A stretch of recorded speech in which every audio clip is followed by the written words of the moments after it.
Amados irmãos, a paz de nosso Senhor e Salvador Jesus Cristo. Aqui é o pastor Hélio Ornelas, pastor da Igreja Metodista Pentecostal, no Morro da Carolina, no Jacatirão, em Duque de Caxias, na congregação em Jardim Santa Marta, Belfor Roxo, e na congregação em Nova Campinas, Duque de Caxias, para ministrar mais uma aula de estudos bíblicos desse terceiro trimestre do ano 2023, nós estudamos lições bíblicas da CPAD. Nesse trimestre estamos estudando a Igreja de Cristo e o Império do Mal, como viver neste mundo dominado pelo espírito de Babilônia, sendo que agora vamos estudar a lição 6, a desconstrução da masculinidade bíblica. Texto áureo: tomou o Senhor Deus o homem e o pôs no jardim do Éden para o lavrar e o guardar. Gênesis 2,15. Verdade prática: o homem foi criado com qualidades que expressam virilidade, responsabilidade e liderança. Ruth 4, do 7 ao 12. Havia, pois, já de muito tempo, este costume em Israel quanto à remissão e contrato para confirmar todo o negócio, que o homem descalçava o sapato e o dava ao seu próximo, e isto era por testemunho em Israel. Disse, pois, o remidor a Boaz: toma-o para ti, e descalçou o sapato. Então Boaz disse aos anciões e a todo o povo: sois hoje testemunhas de que tomei tudo quanto foi de Elimeleque e de Quileão e de Malom, da mão de Noemi, e de que também tomo por mulher a Ruth, a moabita, que foi a mulher de Malom, para suscitar o nome do falecido sobre a sua herdade, para que o nome do falecido não seja desarraigado entre seus irmãos e da porta do seu lugar. Disto hoje sois testemunhas. E todo o povo que estava na porta, os anciões, disseram: somos testemunhas. Senhor, faça a esta mulher que entra na tua casa como a Raquel e como a Leia, que ambas edificaram a casa de Israel. E ate valorosamente em Efrata, e faz-te nome afamado em Belém. Seja a tua casa como a casa de Pérez, que Tamar teve de Judá, da semente que o Senhor te der desta moça. Vamos então para a nossa introdução da lição de hoje. O conceito progressista de ruptura dos padrões bíblicos atua na desconstrução da masculinidade. Assim, os marcos judaico-cristãos do papel do homem são questionados. Nesse contexto, a masculinidade é relativizada e o modelo bíblico de homem é desconstruído. Nesta lição, apresentaremos um mandato divino para o homem, as ofensivas da desmasculinização e o exemplo da masculinidade bíblica que Deus requer do homem cristão.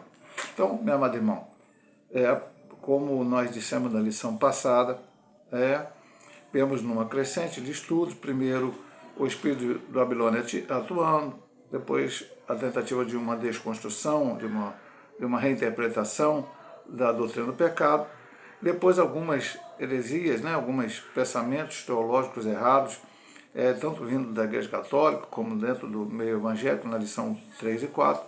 E a partir da lição, lição 4 falamos muito sobre progressismo, esse problema seríssimo que existe aí no meio teológico. E a partir da lição passada nós vamos estar vendo vários aspectos em específico sobre essa ideia errada. Ou seja, vimos semana passada a cultura da morte, com aborto, eutanásia, suicídio assistido, eugenia e outras coisas mais, que a ideia progressista traz. E agora, a questão da masculinidade.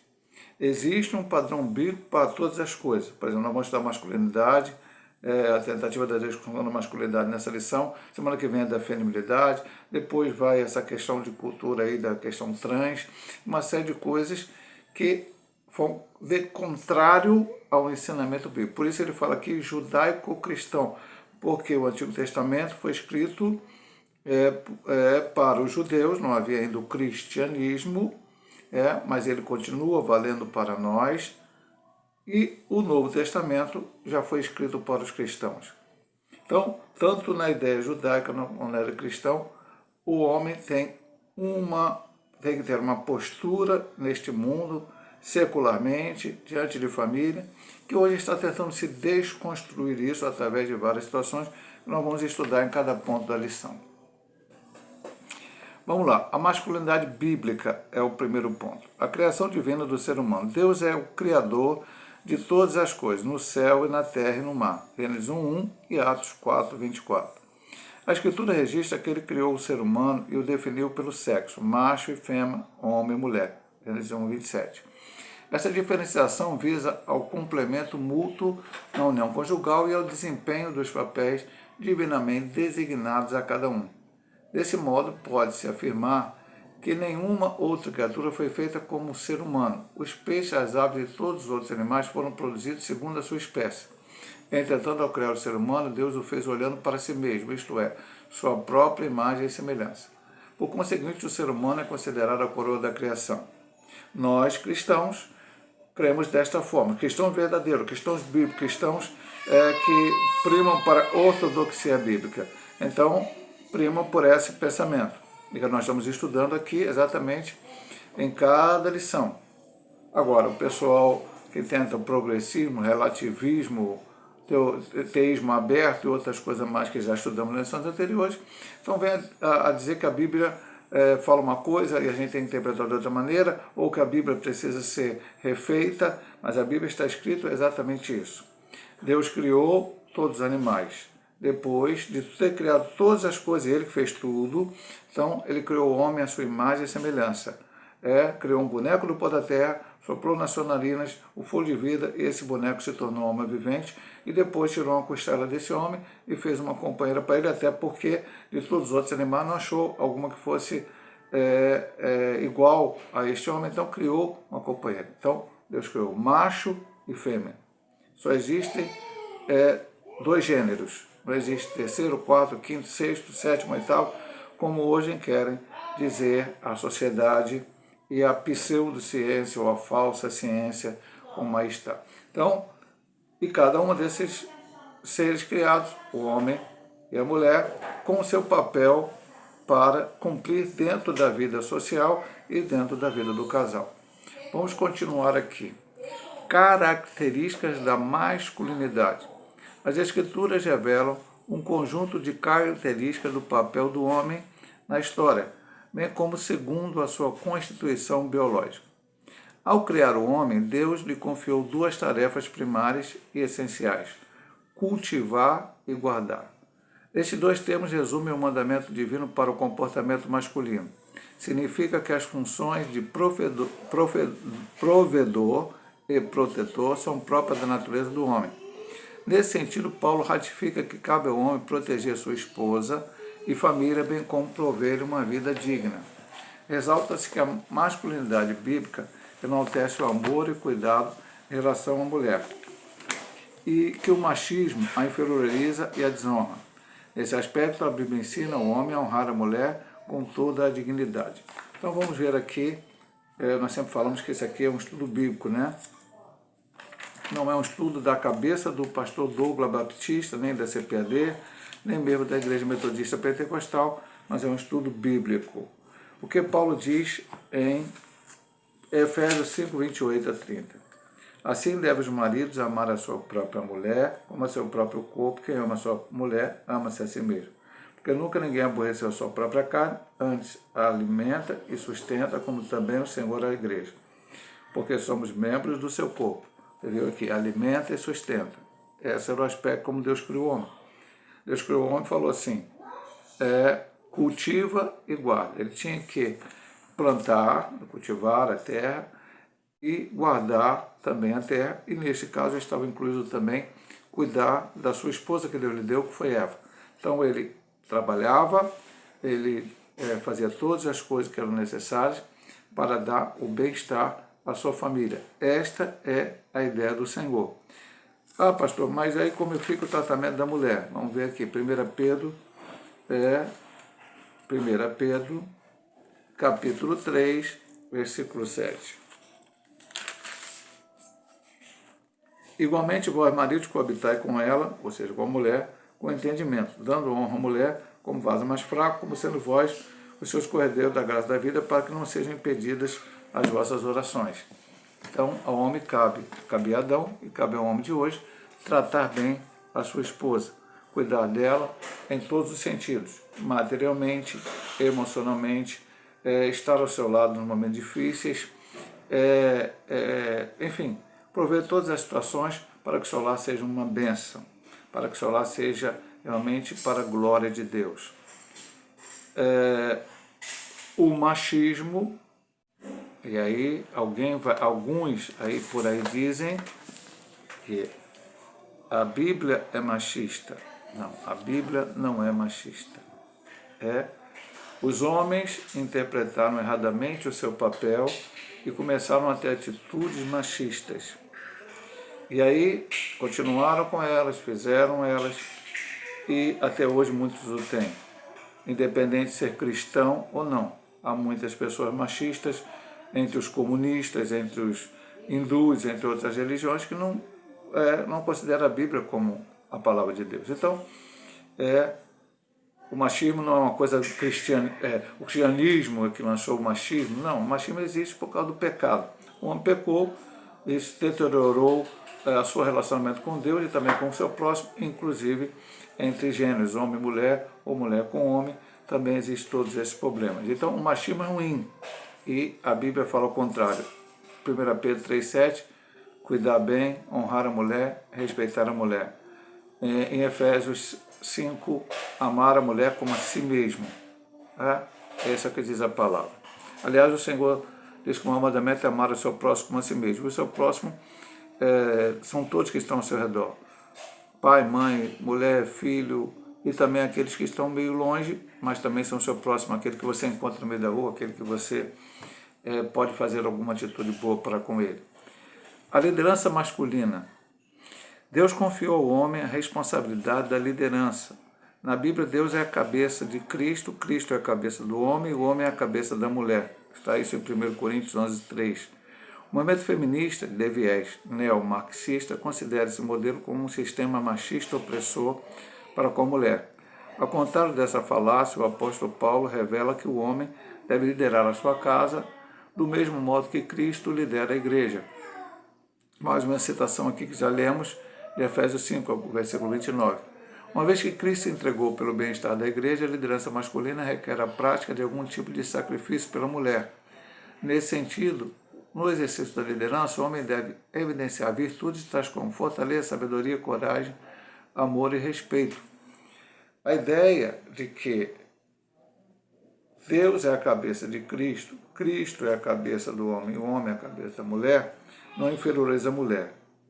Como nós temos, e Cristo ser o nosso cabeça, não nos inferioriza. Cristo nos trata de uma forma, o Senhor disse lá em João capítulo 15, não vos chamarei mais servos de seus discípulos, mas os chamareis amigos. O relacionamento de Deus para conosco foi o próprio Deus descer esse mundo, morrer na cruz do Calvário para resolver um problema que o homem criou lá no Éden com o seu pecado original. Então, a Bíblia fala em amor. E amor, como ele diz aqui no final, tem que ter uma doação. O homem precisa não apenas achar que ele tem que mandar na mulher, que ele tem que dar ordem, a mulher abaixar a cabeça e obedecer. Esse é o erro do machismo, que, vamos dizer, até mesmo aconteceu no cristianismo, ou ainda acontece no cristianismo por parte de muitas pessoas que interpretam erradamente a palavra de Deus. Eu sempre disse e volto a dizer, muitas vezes eu disse dentro da igreja orientando jovens, que casamento é diálogo, é conversa.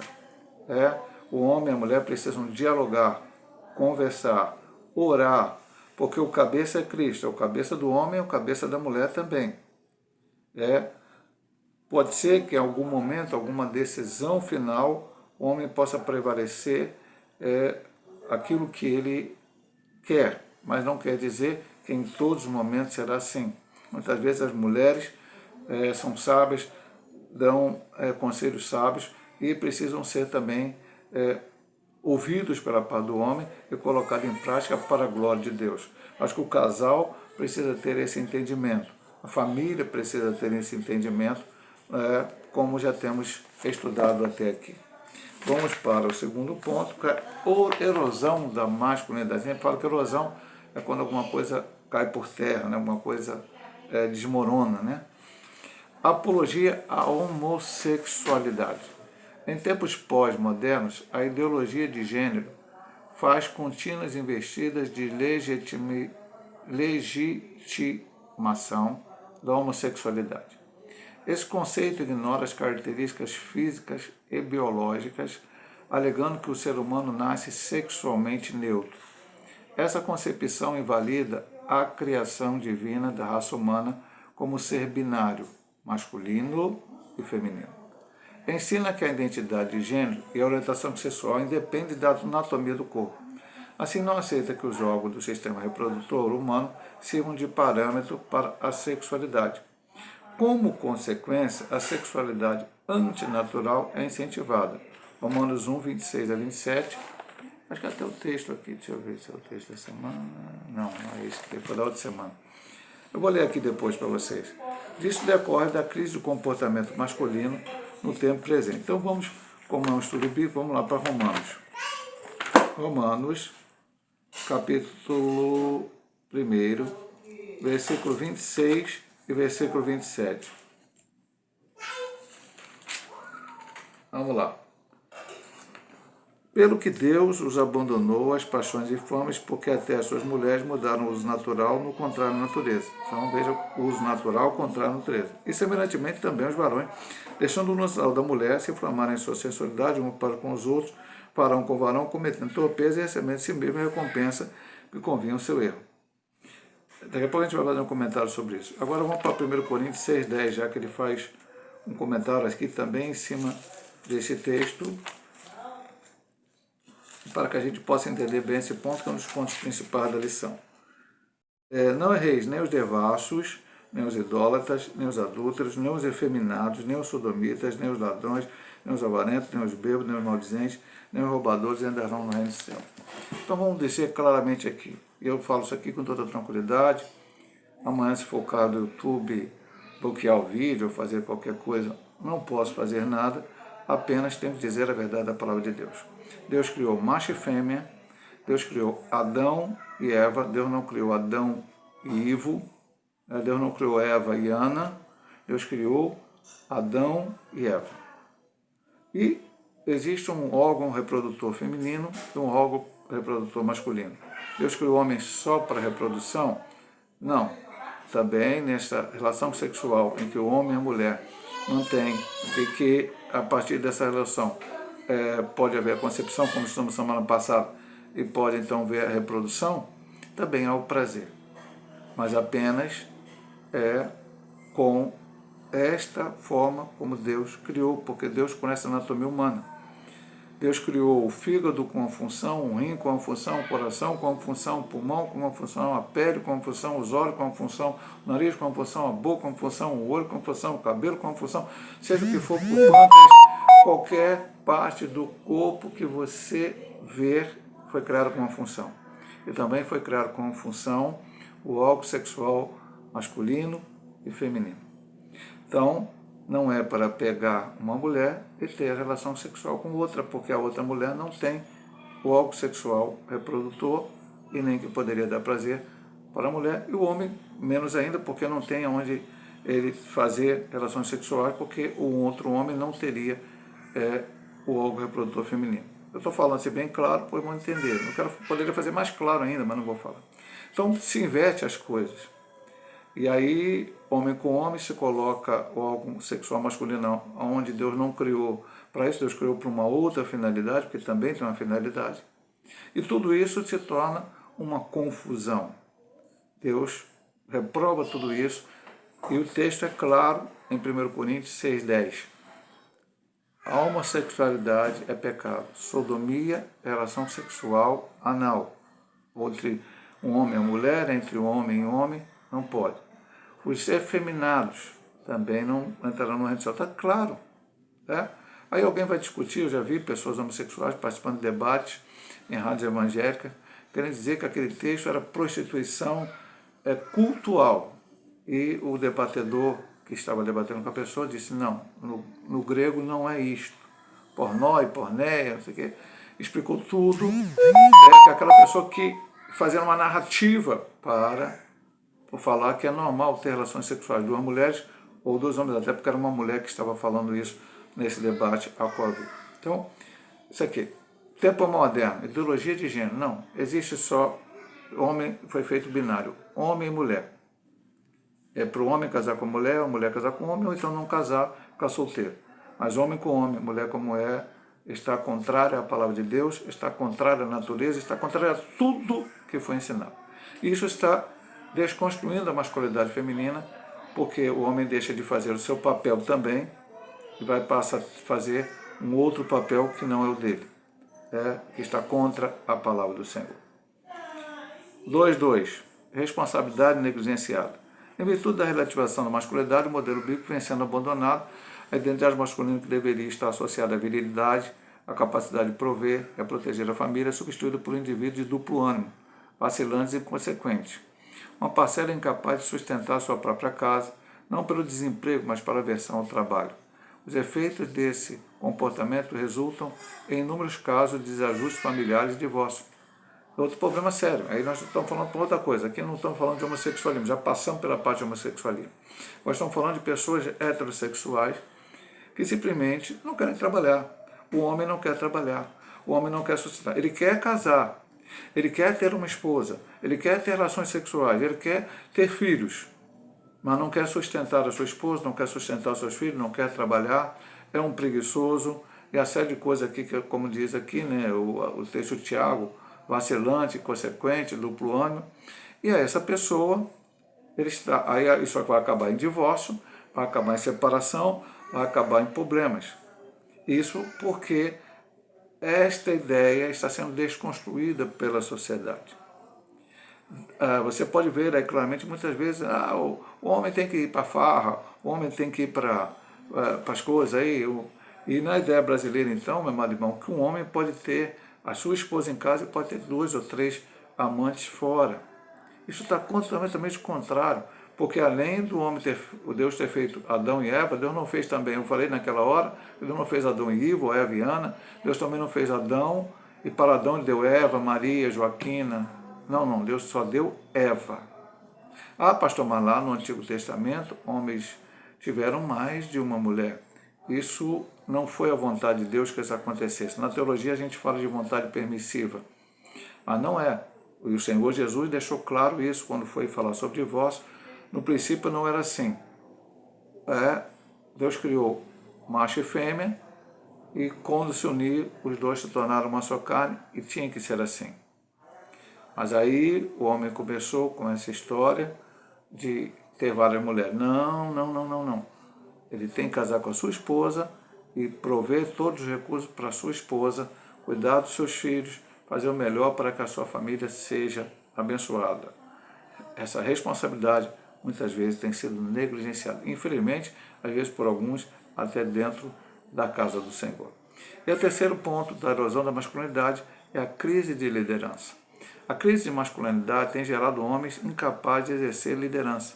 Uma sociedade sem líderes eficazes transforma-se em anarquia. No período do profeta Ezequiel, Jerusalém estava imersa na corrupção, fraude, mentira, opressão, extorsão, moralidade, injustiça e violência. Ezequiel 2, do 2 ao 13. Deus revelou ao profeta que uma das causas do juízo iminente era a crise de liderança que procurava alguém para reverter a situação. Ezequiel 22:30, o Senhor diz que achou alguém para que trabalhasse a brecha no muro e não achou. Pastor, isso aqui está falando de alguém, um predeiro que ia lá e tinha um muro de Jerusalém, ele tinha que botar umas pedras lá, passar uma argamassa para fechar a brecha. Não, ele está falando da parte espiritual. Não havia uma liderança sadia. Só homens que não tinham comprometimento com Deus, com a sua família, e aí eles simplesmente negligenciaram isso e aí acabou vindo todo aquele problema sobre Israel. Nesse caso, Deus ainda procura esse tipo de homem na atualidade. Vamos ler aqui 1 Reis 2:2. Eu sempre digo para os irmãos, eu estudo Bíblia e vamos para a Bíblia. Você deve ler todos os textos, né? Eu estou lendo aqui alguns. Você pode, na sua casa, ler todos os textos. Vamos lá, 1 Reis 2:2. Só falta uma paginazinha aqui. Eu vou pelo caminho de toda a terra. Esforça, pois, e ser homem. O meu pastor, que me levou ao ministério, meu antecessor, foi o pastor que começou a igreja de Caxias, pastor Oriere Soares do Nascimento, já falecido. Ele falava muito sobre esse texto, algumas pregações, alguns estudos. O maior conselho que Davi deu a Salomão foi ser homem. Ser homem. Infelizmente, Salomão cometeu alguns equívocos, inclusive no de ter várias mulheres. E depois de ir atrás das mulheres e cometer idolatria. Mas ele recebeu um conselho de seu pai, ser homem. Esse conselho serve para cada um dos varões da casa do Senhor. Ser homem, haja como homem. E homem não é masculinidade, não é masculinidade, não é machismo, não é, querer mandar em tudo e mandar a mulher calar a boca. Não, não é nada disso. Isso aconteceu muitas vezes no passado no meio da igreja. Ser homem é liderar. Eu falei há pouco tempo numa lição da Escola Dominical do trimestre passado, falava muito de mentoria, porque a lição falava sobre a família no trimestre passado. Eu falei lá em Santa Marta, principalmente quando eu dei aula, que ser um mentor não é dar ordens. Ser um mentor é ter liderança e fazer com exemplos que as pessoas possam fazer aquilo que você está falando de correto. Uma liderança sadia. O que está faltando aqui, está falando, crise de liderança. Faça o que eu falo, mas não faça o que eu faço. Não, eu tenho que primeiro fazer, as pessoas veem que eu estou fazendo, seguir o meu exemplo, e aí sim eu posso falar, eu posso orientar, eu posso dizer o que precisa ser feito. Essa é a liderança que Deus requer de hoje e infelizmente está faltando. Vamos aqui ao terceiro ponto da lição, que esse sim vai falar do texto bíblico da leitura em classe, que é Boaz, símbolo bíblico de masculinidade. Primeiro ponto, primeira subdivisão, nesse ponto aqui só temos duas subdivisões, modelo de generosidade. Boaz é um grande símbolo de masculinidade bíblica. Ele era um parente de Elimeleque, o falecido esposo de Noemi. Esta perdera o marido, os filhos e ficara apenas com a moabita Ruth, uma de suas noras, também viúva e sem filhos. Para sobreviver, Ruth foi trabalhar no campo de Boaz. Ao saber que Ruth deixara a sua terra para apoiar a sogra, Boaz tratou com generosidade. Ele dirigiu a ela com ternura, a protegeu para não ser molestada, a alimentou e ordenou que fosse favorecida na colheita. Porém, pela lei, uma viúva sem filhos só poderia ser resgatada pelo casamento com um parente próximo do falecido.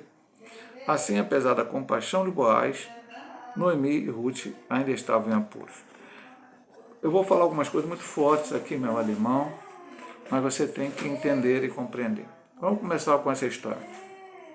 Talvez você ainda não esteja muito familiarizado com a história de Ruth, Noemi, Boaz. É um livro pequeno da Bíblia, que está logo depois do livro de Juízes, antes do livro de 1 Samuel. Ruth foi da ascendência de Davi, né? Noemi, vamos começar por Noemi, né? Noemi era da ascendência de Davi, mas Davi não tinha nascido ainda, então ninguém sabia que seria da ascendência. Era da tribo de Judá, lá em Belém. E ali estava Noemi, seu esposo Elimeleque, seus filhos Malom e Quilion. Houve uma fome em Belém. E eles foram peregrinar em Moabe. Lá, os seus dois filhos Malom e Quilion casaram com mulheres moabitas. Elimeleque morreu e depois os dois filhos morreram. E aí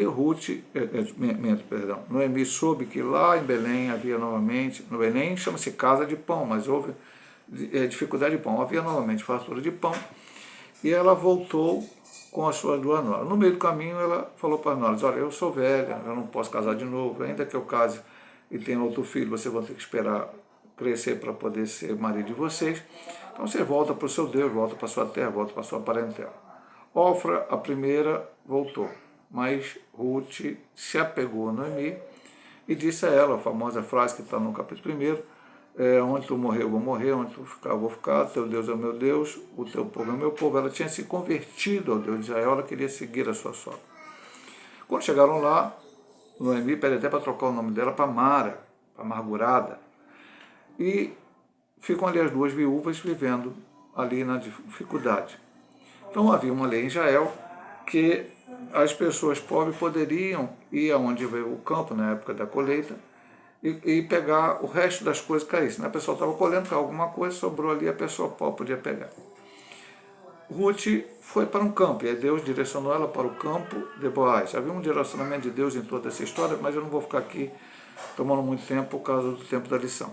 E ela foi para aquele lugar e ali ela colheu alguma coisa. Quando o boy chegou, perguntou para o senhor, quem é essa moça que está aqui colhendo, né? Eu sabia que era uma pessoa pobre que estava colhendo ali no seu campo. Aí explicaram para ele tudo. Ele já sabia da história, já viu a história, que Ruth tinha acompanhado Noemi, que Ruth tinha vindo. Então ele procurou ela e falou, olha, jovem, fica aqui, você não vai para outro campo, aqui você está protegida. Já disse para os meus meninos aqui, né, para os rapazes, não tocar em você. Poderia haver uma tentativa de abuso sexual. Ó, é uma jovem bonita, uma jovem nova. Alguém poderia ir lá no meio do campo fazer alguma besteira com ela. Ele disse, ó, não façam, né? Não deveriam fazer com ninguém, mas ele disse especialmente para ela, não façam isso. E protegeu ela. Chamou ela para comer com ele na hora da comida, que não era normal, eles comiam lá e o pessoal pobrezinho ficava lá no canto. E ainda mandou muita alimentação para ela e para sua sogra. Quando ela chegou em casa, só caramba, Deus abençoou, né? Que bom, maravilhoso, Deus está ouvindo a minha oração e tal. Estou parafraseando a questão do Noemi. Ela falou, para onde você foi? Fui para Boaz. Ela, com Boaz, Deus realmente está abençoando, porque esse é um dos gemidores, então fica nesse campo, não vai para lá. E ela ficou até o final da série. Depois tinha uma festa que não vou ver no outro ponto aqui. Mas o que ele diz aqui, ó, este homem, ele agiu, olha só como é que ele fez. A masculinidade, né, a generosidade, primeiro ponto, que seria uma detenura. Tratou a Ruth com generosidade, ternura, protegeu para não ser molestada, alimentou e ordenou que ela fosse favorecida na colheita. Porém, ele não poderia resolver o problema porque dependia de outras situações, como vamos ver o ponto 2. Um pequeno parêntese. Muitos homens hoje, diante da primeira dificuldade, eles já desistem. Não, o papel do homem, da masculinidade, de guardar, de proteger, de abençoar, é para romper as dificuldades com a ajuda de Deus. Muitos homens têm desistido, parado no meio do caminho. Inclusive até na relação do casamento. A primeira dificuldade do casamento já quer separar da mulher, quer largar os filhos. Isso é totalmente contrário, errado, à ideia que Deus projetou da masculinidade, que Deus deu ao homem para que ele possa cumprir o seu papel como homem diante da sociedade, diante da sua família. Agora vamos ver, depois de vermos o modelo de generosidade, vamos ver o modelo de responsabilidade. Ao prometer resgatar Ruth e a herança de Elimeleque, Boaz estava ciente de que o direito era de um parente mais próximo que ele. Assim, movido do senso de responsabilidade e liderança em honra, Boaz levou o caso aos anciãos. Na audiência, explicou que a terra estava à venda e aquele que a comprasse deveria se casar com Ruth. O parente que tinha primazia autorizou Boaz a comprar as terras e a se casar com a Moabita. Ao adquirir a propriedade de tomar Ruth como mulher, Boaz tornou-se o provedor, o protetor daquela família. O casal gerou Obed, avô do rei Davi, cuja linhagem nasceu o Cristo. Boaz é símbolo de masculinidade, enquanto marido, pai e líder exemplar. Então vamos voltar aqui à história, onde nós paramos. A Noemi falou assim para ela, Ruth, vai ter um negócio da festa aí, você vai lá, quando o Boaz estiver onde ele está, lá vai ter uma festa, e você se deita aos pés dele. E ela fez assim, ele nem notou, ele já tinha, vamos dizer assim, bebido um pouco mais, né, normal naqueles dias, mais ou menos isso acontecer. Já estava meio mais alegre, vamos colocar assim, não bêbado, mas... E aí ele se deitou ali, ela deitou ao pé. Quando chegou mais um horário mais avançado, ele se estremeceu, e quando ele viu que tinha uma mulher ao seu pé, ele deu um susto. E aí ele perguntou quem era, e Ruth falou que era. E ele falou, olha, a tua ação agora foi melhor que as anteriores. Você poderia procurar um rapaz novo, um jovem, e ter casado. E aí, nesse caso, ele provavelmente é uma pessoa mais velha, mas ela sairia dessa situação de abençoar Noemi com essa situação. Então, ele não fez nada com ela, porque hoje a masculinidade pregada pela sociedade é que o homem tem que aproveitar as oportunidades. Então, se aparece uma mulher, o rapaz é solteiro, aparece uma moça que, por algum motivo, acontece alguma situação, ele vai lá e mantém relações com a moça. E não pensa no futuro, às vezes ele nem está pensando em casar com aquela moça, não está pensando nem enfim, em assumir, às vezes não tem nem condições de assumir uma família, mas apenas pelo prazer ele vai lá. Falta total de responsabilidade. Às vezes um homem casado, no seu trabalho, ou em outra situação, aparece uma mulher que, enfim, vai em cima dele. Ele esquece que ele tem uma mulher em casa, ele esquece que ele tem filhos, ele esquece que tem um projeto de vida e vai ter um relacionamento fora do seu casamento. Falta total de responsabilidade. Quantos casamentos são destruídos, quantas vidas estão sendo destruídas aí por causa de uma falta de responsabilidade do homem. Ah, porque se eu não aproveitar a oportunidade, vão dizer que eu sou isso, eu sou aquilo, porque aquela moça ali... Não, não, você não tem que estar preocupado, rapaz, jovem, homem, seja qual for, o que a sociedade diz. Você tem que estar preocupado com o que Deus diz. Então, o homem foi feito, colocado na terra para namorar, noivar, casar com a sua esposa, prover a vida dela e ter ela unicamente como sua esposa, cuidar dela, cuidar dos filhos. Esse é o plano de Deus. O plano do mundo não. Aí você vai ver em filmes, você vai ver em séries, você vai ver em novelas, você vai ver em tudo que lugar, na vida, daquelas pessoas que tem uns crentes que tem, a gente falou na lição passada, ídolo, né? Aquele jogador que foi meu ídolo, aquele já está na 50ª namorada, já teve relação com 200, tem filho com 3, 4, 5. Não, meu irmão, esse rapaz, essa pessoa, esse atleta, essa pessoa que você está olhando, você está seguindo por ele, é uma pessoa que está contrariamente ao modelo bíblico, totalmente sem responsabilidade. Então, nós temos que olhar para Cristo, olhar para o seu exemplo, para os seus ensinamentos, para a sua palavra e eu cumprir a nossa vida. Não importa que estejamos no século XXI, que hoje seja diferente, que não sei o quê. Não, hoje não é diferente não. Passará os céus e a terra, mas a palavra do Senhor não há de passar, temos que continuar. Aí, segunda etapa, ele então foi procurar uma pessoa que estava na frente dele para remir. E disse para ela, tem a terra de Ruth aí, tem que remir. Eu falo, vou remir. Aí ele falou assim, mas quando você remir, você vai ter que casar com Ruth para dar descendência ao falecido. Aí ele falou, não posso. Aí fizeram aquela questão do sapato, tirou o sapato e tal. E ele, então, adquiriu toda a terra de Ruth, remiu, tomou a responsabilidade para prover para as duas viúvas o sustento, casou-se com Ruth, e desse relacionamento nasceu um filho Abed, que depois teve Jessé, depois teve Davi, que veio a linhagem de Cristo. Responsabilidade. Talvez hoje a gente esteja numa situação, puxa, o mundo ganhou, você está fazendo papel de bobo. É o que dizem, meu amado irmão. Disseram muitas vezes para mim. Havia um colega de trabalho meu que tinha a mulher dele em casa, mas tinha 2 ou 3 mulheres. Que na hora de sair do trabalho, em vez de sair do trabalho e ir para casa, ia para o bar beber juntamente com mulheres, outras mulheres. Ou até teve um colega meu de trabalho, que uma vez eu tive que procurar um motorista, eu trabalhava numa favela, né, vamos colocar assim, né, a firma, logo depois vinha a favela, e aí o caminhão tinha que sair, eu fui procurar ele, procurei em todos os lugares, quando eu acho ele num bar, bebendo com uma mulher que não era dele. Enfim, isso acontecia direto, as pessoas falavam, me chamavam de bobo, você é bobo, você é isso, mas eu não estou preocupado em me chamar de bobo ou qualquer outra coisa. Eu estou preocupado em agradar ao meu Senhor Jesus Cristo e fazer a sua vontade e o seu querer estar dentro do padrão bíblico da masculinidade. Então, masculinidade não é eu mandar na mulher, eu querer ser o cabeça a qualquer custo, fazer um monte de besteira. Não. Também não é falta de responsabilidade. Eu casar e depois deixar a mulher sem ser sustentada, os filhos aí passando fome, como muitos fazem hoje em dia. Ou simplesmente me divorciar porque me aborrecer com a mulher. Enfim, é uma série de coisas que vão contra a masculinidade bíblica da palavra. Vamos aqui para a nossa conclusão e para terminar essa lição de hoje. Deus criou o ser humano com 2 gêneros, masculino e feminino. Gênesis 1:27. Por isso, a diferenciação dos sexos é um princípio determinado pela criação divina. Gênesis 2:23. Nesse sentido, a masculinidade é um conjunto de atributos e funções inerentes ao homem.